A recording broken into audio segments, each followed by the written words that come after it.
Hello বন্ধুরা, দেখো আমি থাই পড়ছি, দিদি পড়ে গেছে, কেমন লাগছে? খই বানানো খেলা করছি, এটা খাবো গো বালিশ। আর বন্ধুরা দেখো আমি এখানে চিকেন রান্না করছি, সবাই খেতে আসো। Bye bye. হ্যালো বন্ধুরা, দেখো আমি চিকেন রান্না হয়ে গেছে, এবার সবাই খেতে। আরো চিকেন রান্না হয়ে গেছে, এবার ঢালছি। পরে একটু খেতে দেবো, পরে চলে আসো।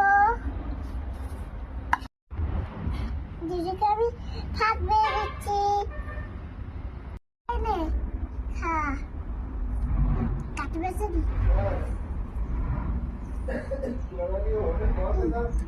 টেস্টি হয়েছে।